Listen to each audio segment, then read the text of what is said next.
Bismillahirrahmanirrahim. Assalamualaikum warahmatullahi wabarakatuh. Hari ini Ibu akan menjelaskan materi tentang termokimia. Apa sih termokimia itu?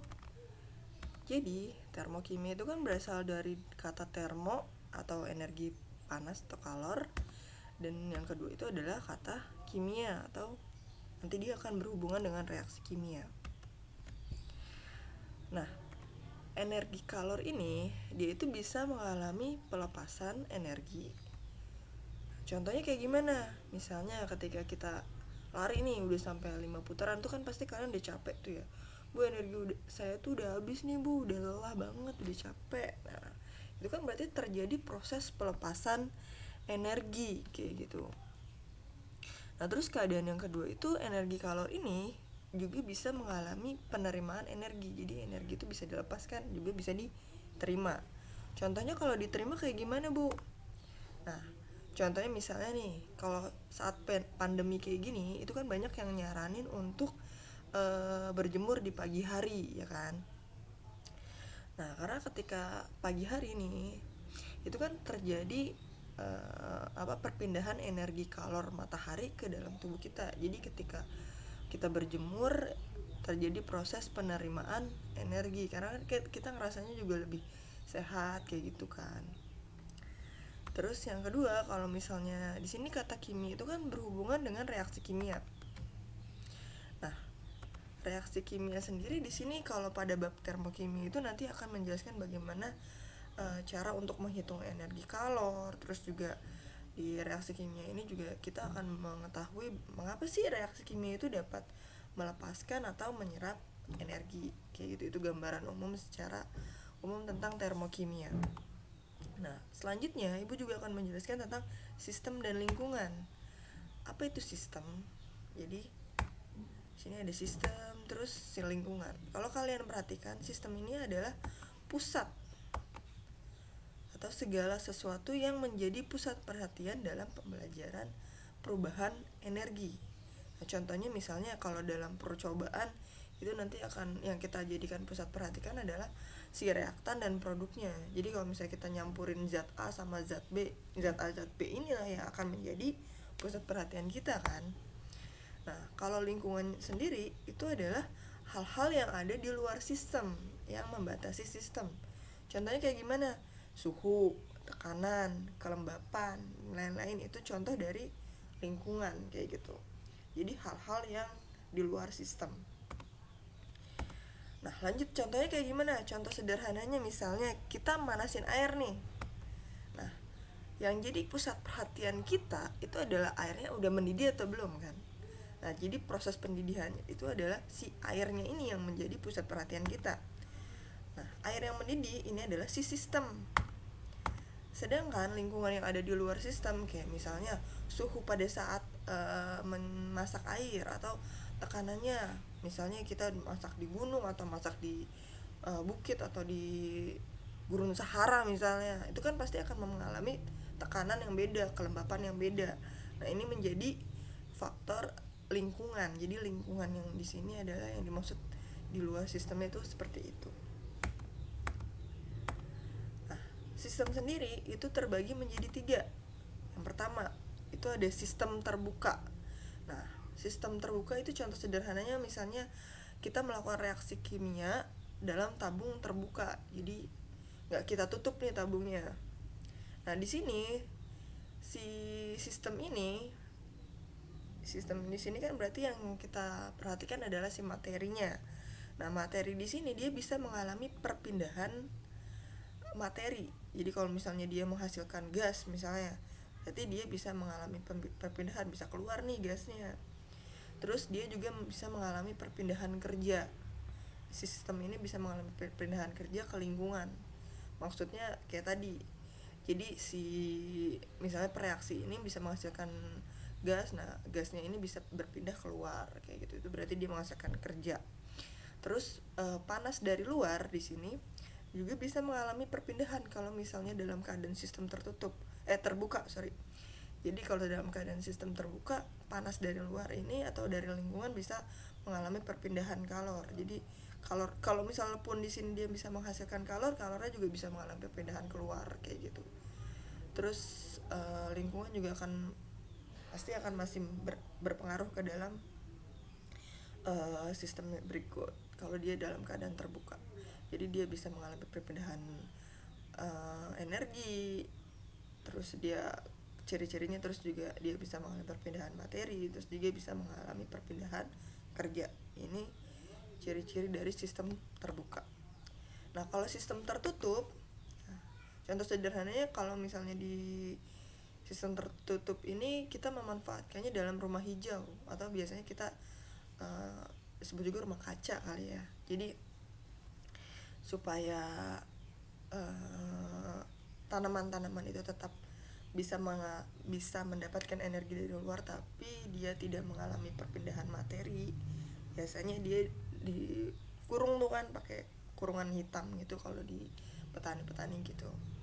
Nah, di sini penjelasannya, ciri-cirinya itu kalau dalam keadaan tutup pasti kita tutup kan materinya.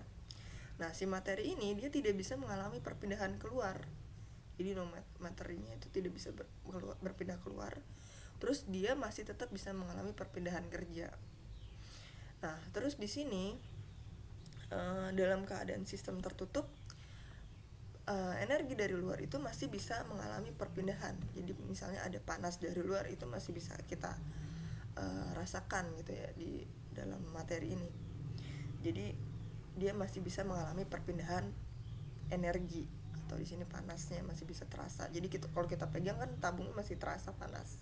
Kalau dia misalnya menghasilkan peningkatan suhu, kalaupun kita tutup, kita masih bisa masih bisa pegang nih, oh terjadi perpindahan kalor gitu dari reaksi ke tabung, kita bisa pegang, itu kan berarti terjadi perpindahan energi. Nah, kalau sistem terisolasi namanya terisolasi, berarti tidak bisa ngapa-ngapain nih. Contoh sederhananya itu kayak misalnya si termos, kita masukin air panas kan nggak kerasa panasnya lagi ya, air panas yang kita masukin ke dalam termos, kita nggak bisa ngerasain panasnya. Terus panas dari luar juga nggak bakal bisa mempengaruhi air panas yang ada di dalam termos. Nah, contohnya nanti dia ciri-cirinya seperti ini. Jadi sistem terisolasi ini dia tidak mengalami perpindahan materi, tidak mengalami perpindahan kerja, dan tidak mengalami perpindahan energi. Itu ciri-ciri dari sistem terisolasi. Jadi biarpun dia ada matahari dari luar, kalaupun materi ini itu nggak akan bisa masuk nih ke dalam sistem ini kayak gitu. Jadi dia semuanya nggak bisa karena udah terisolasi kayak gitu. Nah, yang selanjutnya ibu juga akan bahas tentang entalpi dan perubahan entalpi. Nah, entalpi sendiri itu adalah energi kalor yang dilepaskan atau diserap oleh sistem pada keadaan tetap. Jadi kalau misalnya ada energi yang diserap, atau energi masuk atau energi keluar, nah energi kalor yang dilepas atau diterima ini kalau dihitung pada keadaan tetap itu disebut sebagai entalpi. Nah, besarnya entalpi sendiri ini sukar untuk diukur. Jadi kalau misalnya kita mengukur entalpinya doang itu susah. Makanya yang kita hitung adalah perubahannya. Nah, perubahan entalpi ini bergantung pada keadaan awal dan keadaan akhir sistem. Jadi yang kita hitung adalah H awal dan H akhirnya. Rumusnya delta H sama dengan H akhir dikurangi H awal. Nah, untuk reaksi kimia itu sebenarnya terjadi ada dua. Kalau pada keadaan tetap biasanya ada dua. Yang pertama itu adalah reaksi eksoterm dan reaksi endoterm. Nah, ciri-cirinya atau perbedaannya di sini, kalau eksoterm itu pasti dia melepaskan energi. Nah, ciri-ciri yang pertama, dia terjadi perpindahan kalor dari sistem ke lingkungan, atau biasanya kita sebutnya dia melepaskan energi.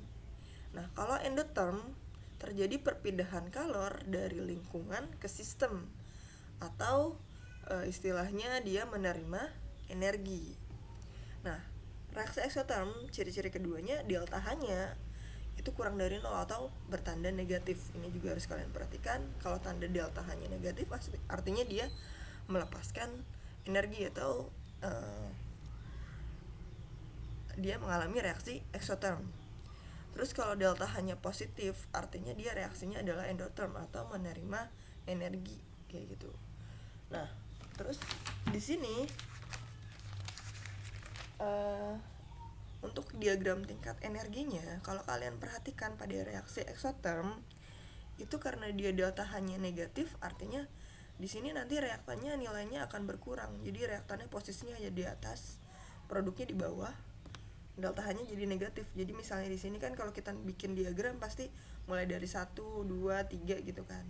Nah, kalau misalnya 3 terus ke 1 artinya kan dia akan mengalami penurunan gitu. Nah, kalau di sini produknya kalian perhatikan dia di atas, reaktannya di bawah. Jadi ini juga kalian bisa lihat di halaman 9 gitu untuk realisasinya. Di sini reaktan menghasilkan produk, jadi misalnya 1 ke 4. Berarti kan kalau misalnya delta H itu H akhir dikurangi H awal. Berarti kan kalau 3 kurang 1 tetap positif dong. Kalau misalnya di sini tadi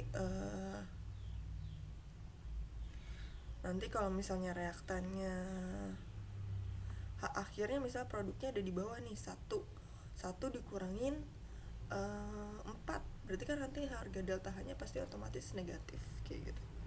Terus ciri-ciri yang ketiga, suhunya itu kalau exotherm dia pasti suhunya naik. Jadi kalau misalnya kita melakukan percobaan, kalau dia reaksinya exotherm panas nih yang kita rasakan, jadi kita nyampurin zat A sama zat B, ternyata pas dipegang tabung reaksinya panas, menghasilkan panas, suhunya naik. Tadinya misalnya pas belum kita reaksikan suhunya normal-normal aja, pas kita campurin ternyata terjadi kenaikan suhu, artinya reaksi yang terjadi adalah reaksi exotherm.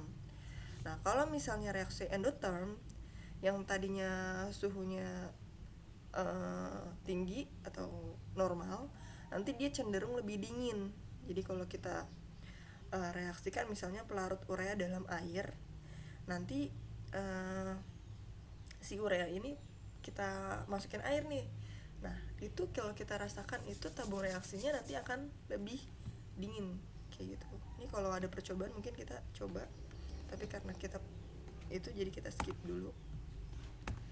Nah, di sini untuk persamaan termokimianya, jadi dalam termokimia itu kita nanti pasti membahas dengan reaksi kimia ya. Nah, untuk persamaannya seperti apa? Jadi persamaan termokimia adalah persamaan reaksi yang menyertakan perubahan entalpinya atau delta H-nya. Jadi kalau reaksi kimia biasanya kan cuman A tambah B hasilkan C tambah D, nggak ada harga entalpinya. Kalau termokimia nanti muncul kayak gini. Nah, contohnya kayak gini, misalnya H2 tambah setengah O2 itu menghasilkan H2O. Harga entalpinya itu sama dengan minus 285,5 kilojoule.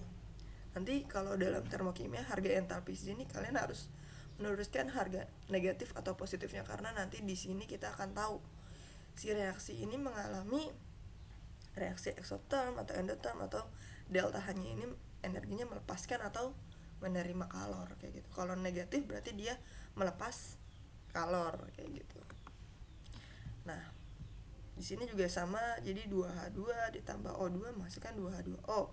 Delta H-nya itu minus 571,0 kilojoule. Lah, Bu, ini reaksinya hampir sama, Bu. H2O2, H2O sama-sama kan reaksinya. Cuman yang beda kalau kalian perhatikan di sini, kalau reaksi yang pertama kayak gini. Nah, yang kedua itu H2-nya itu dikalikan 2. Jadi reaksi ini koefisiennya di sini kan namanya koefisien nih. 2 di sini enggak ditulis berarti 1. Di sini 2 ini adalah koefisien.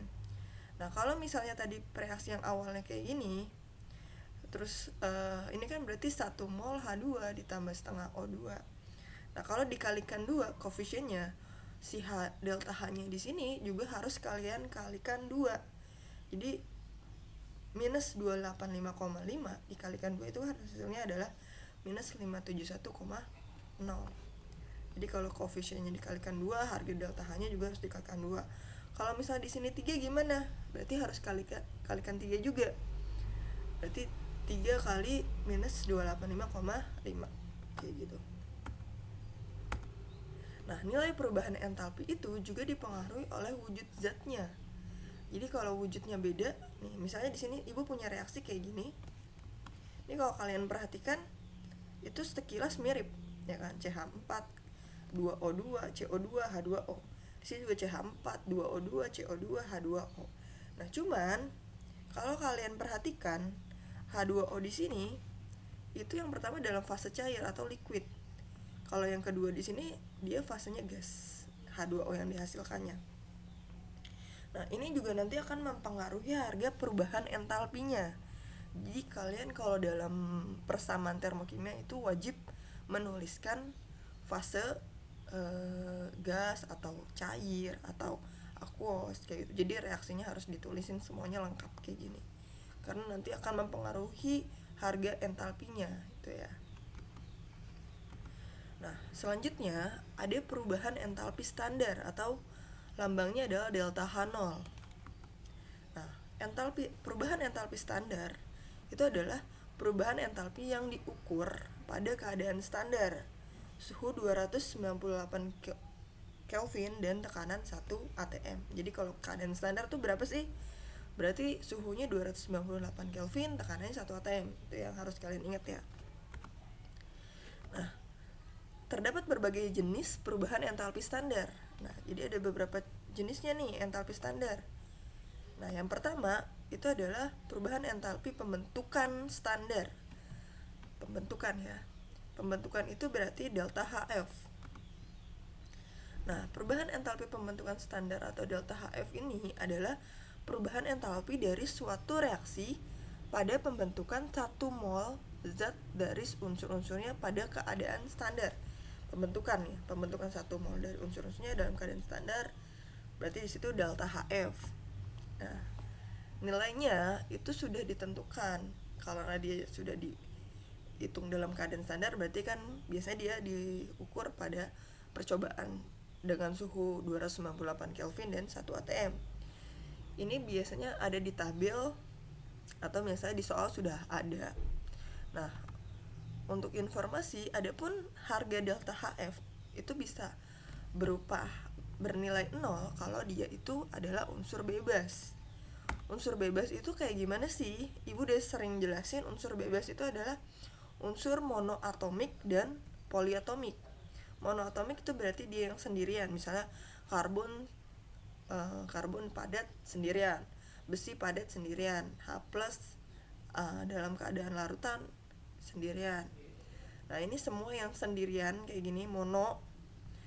Terus gas mulia dan logam ini artinya dia akan memiliki delta HF sama dengan 0. Terus kalau dia poliatomik dia juga memiliki delta HF sama dengan 0.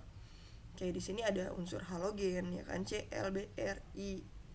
Terus O2, H2, N2, F2, ini senyawa-senyawa poliatomik. Itu dia nilainya delta HF-nya sama dengan 0. Nah, lanjut tentang perubahan entalpi peruraian standar. Jadi yang beda di sini adalah reaksi yang terjadi adalah reaksi penguraian. Kalau tadi pembentukan, di sini penguraian. Nah, entalpi penguraian standar itu adalah perubahan entalpi pada penguraian 1 mol senyawa menjadi unsur-unsurnya pada keadaan standar. Nah, si perubahan entalpi penguraian standar ini dia adalah kebalikan dari pembentukan standar. Makanya dia nilainya nanti sama pembentukan standar, cuman beda tandanya doang. Contohnya, misal di sini harga delta HF0 H2O-nya itu adalah minus 240 kJ per mol. Maka harga delta HD-nya ini, jadi perubahan entalpi penguraiannya ini cuman terbalik tanda doang, ya kan, di sini plus 240 kJ per mol. Nah, untuk penulisan persamaannya, jadi kalau penguraian dari senyawa terurai menjadi unsur-unsurnya kayak gini. H2O menghasilkan H2 plus setengah O2. Perubahan entalpi pembakaran standar atau lambangnya adalah delta Hc. Itu adalah perubahan entalpi yang terjadi pada pembakaran 1 mol suatu zat dalam keadaan sempurna. Jadi pembakaran sempurna. Contohnya di sini misalnya C3OH itu kita bakar. Jadi kalau kalian reaksi pembakaran sempurna harus kalian ingat ditambah O2 hasilnya CO2 dan H2O gitu. Misalnya metana dibakar, berarti metana ditambah O2 menghasilkan CO2 dan H2O. Etana dibakar, berarti etana ditambah O2 menghasilkan CO2 dan H2O. Nah, bagaimana sih caranya menentukan delta H suatu reaksi? Penentuan delta H itu ada 4 cara nih. Yang pertama itu bisa kita coba melalui percobaan. Terus yang kedua bisa menggunakan hukum Hooke. Nah, yang ketiga melalui data si delta HF atau delta perubahan entalpi pembentukan standar. Nah, yang terakhir itu bisa menggunakan data energi ikatan. Nah, kalau melalui percobaan itu biasanya kita menggunakan percobaannya alatnya yang disebut kalorimeter sederhana. Kita menggunakan sesuai asas Black. Kalau hukum Hess itu intinya kalau di hukum Hess itu kalau reaksi itu tidak bergantung pada lintasan atau jalannya reaksi, tetapi hanya ditentukan pada keadaan awal dan keadaan akhir. Ini nanti kita bahas di pertemuan selanjutnya. Terus yang ketiga, kalau misalnya menggunakan delta HF, nanti berarti delta HF produk dikurangi delta HF reaktan. Nah, kalau yang keempat menggunakan data energi ikatan, ini caranya sama. Jadi energi ikatan ruas kiri dikurangi energi ikatan ruas kanan. Nanti ini kita akan bahas pada pertemuan selanjutnya juga. Oke. Sekian, wassalamualaikum warahmatullahi wabarakatuh.